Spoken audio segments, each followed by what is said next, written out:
Okay, this is the situation at the end of the May-June turn of 1940.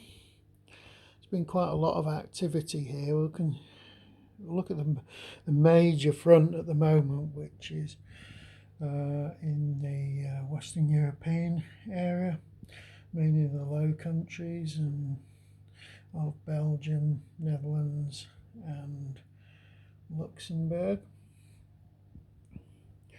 The German offensive has just ploughed into France. Even though they're not, well, you say ploughed into France, even though they're not actually on French territory, they've inflicted horrendous casualties on the French who'd moved into Belgium to support Belgium after the Germans invaded. Germans have used their offensive points to get multiple impulse types. They had an air and a land impulse to start off with, and they also used HQ benefits to demolish part of the French line. So if you look at the units that have been lost, there's a big stack of French units there and Belgian units and some Dutch. And very few Germans. Now the French are buckled really badly, but they haven't broken. But things aren't looking good for the next couple of months. They're down. It's only one oil, I believe. There, just let me check that. Yeah, they've only got one oil left. They've got a production point that's up there. The Germans are a bit short of oil, but they can get a lot of oil off the Russians this term.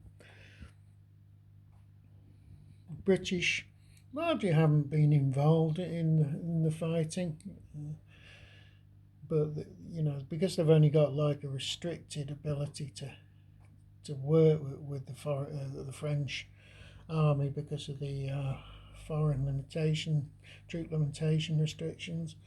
Not really done much. They did get involved in the air war, but unfortunately I did that wrong. I didn't realise that British units couldn't fly support, ground support for French units, etc., because they're not actually cooperating nations. So that was a bit of a mess, but I didn't bother altering that. We look at the situation in Russia. Russia's effectively won the Winter War.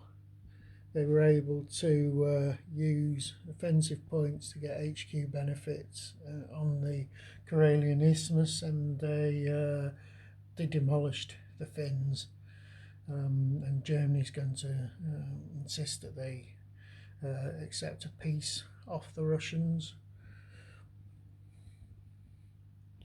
In terms of Italy have moved some units up to the French border because they're going to declare war on France next turn. You've got Japanese did very little, just moved some units around so that they're next to transports for when they launch their offensive into Southeast Asia. The Chinese did very little. They just haven't got much in the way of oil or anything to do any sort of activity really. And the Chinese also, when they attack the nationalists, they only attack at our strength as well, so they're not really going to achieve much. The Americans, the main thing they've done is move their Pacific Fleet to Honolulu in Hawaii. So they're getting a more sort of aggressive stance with the Japanese now.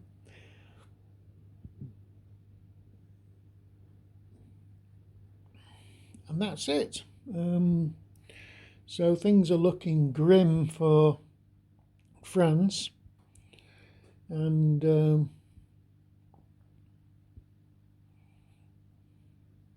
I suspect that the Allies will end up losing control of, I expect France to fall next turn or the turn after at the latest, because the German army is massively superior.